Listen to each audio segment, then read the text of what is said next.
Hey guys, what's up? It's Coach Justin with Nova Ryu BJJ, and today's video I wanted to talk about a concept that we were talking about in class. I was rolling with a lot of our brand new white belts, and was trying to figure out a way to relay the information that, I think all of us, when we start jujitsu, we hear the relax, just relax when you're rolling. The kind of cliche thing that all the upper belts tell the lower belts. And that's easy enough to say, and I think it is true that, it's helpful to slow things down and control your breathing, but just saying relax doesn't necessarily always communicate exactly what we're trying to get across. So trying to figure out a better way to communicate that concept. The amount of, well, I think to take it back for a second, to frame it, I would say we're all excited. Everybody, when they start jujitsu, it's fun, it's novel. We're excited about getting in shape, maybe, or just the concept of learning these self-defense fighting skills and the martial artsiness of it, and the gis and the sort of pageantry and all the cool patches and lingo and lexicon associated with the culture of it, being part of a team. Like, all those things are kind of like overwhelming, and they're hitting you all when you're joining a gym and trying this thing out.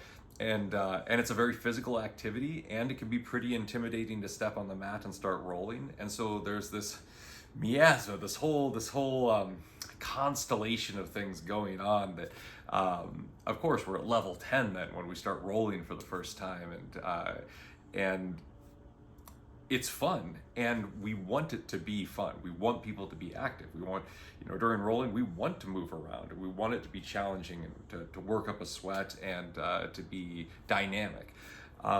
So that's part of the allure of jujitsu. That's part of the thing that makes it work. But when you're first starting, it is important to keep in mind that it is okay to be boring. And what I mean by that is, it's okay to achieve a position and just work on holding it. Or even a simple concept like, if you're in guard and you manage to break somebody's posture with a knee pull, and you get that grip on their collar, and you've broken their posture down to a 45-degree angle, great. You don't even necessarily have to do anything from there. It's great if you can advance a position or lock in a submission or attempt that submission. But sometimes just kind of marinating in that position for a second and figuring out, like, well, what are my options here? Like, what are things that I could do? What are ways that I could use this? Or just, what does it feel like to hold this position for a while? There's value in that. And if you do that, and you really start to get into that headspace of assessing what's going on, like at an intellectual level while you're rolling, that can be really helpful to developing your game. So it is fun to just like push forward and grab things and start moving around, try and impress the coach by submitting that blue belt, whatever it is. And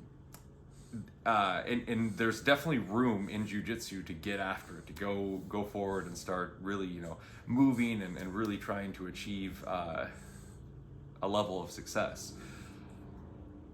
But I was reminded of something in the other part of my life. So my other job, besides being a jiu-jitsu coach and running a school, is I work as a nurse practitioner in orthopedics and sports medicine.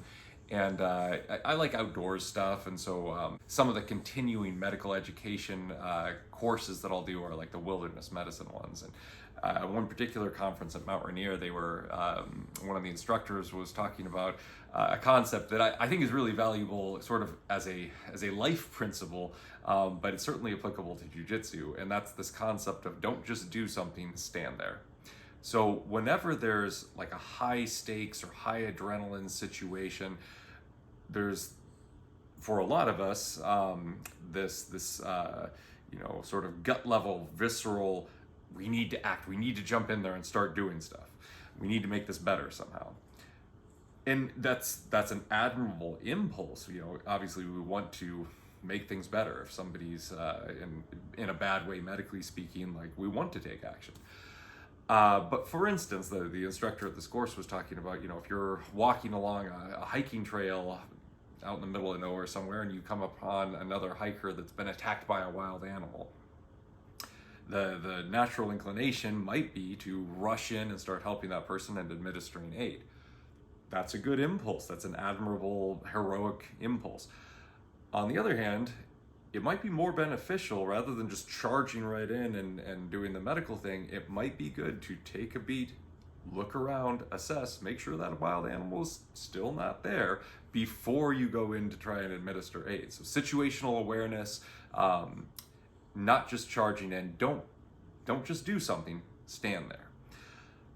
The way we could apply this to jiu-jitsu is, while you're rolling, it feels very high stakes, right? We're in an academy amongst friends and teammates. These are not people who are there to hurt us, so it's not quite the same as, you know, running into a grizzly bear in the wild, thank goodness. But the applicable part of this is, there's some element of danger, the danger of being submitted or swept or choked or what have you with jiu-jitsu.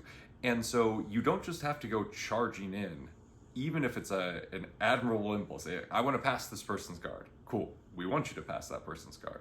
But maybe take a second, be boring, assess the situation while you're rolling, and really try to get in that headspace. It's hard to do while things are moving. While the situation is live and rolling's occurring and you feel like you're being set up and you're a step behind. But really, really try to make that your goal for a lot of your rolls, is instead of charging forward, instead of just creating action, see if you can dissect what this other person is doing. So hopefully that's helpful. I think, you know, I've been able to apply that concept to my learning, and I feel like it's helped me out a lot. And in some ways, just to life decisions in general, that particular lesson made an impact on me, and I think it's been helpful. If you have any questions related to jiu-jitsu, please DM me or let me know in the comments, or otherwise leave a fist bump or a like or subscribe to the channel. I'd appreciate that. And we'll see you next time.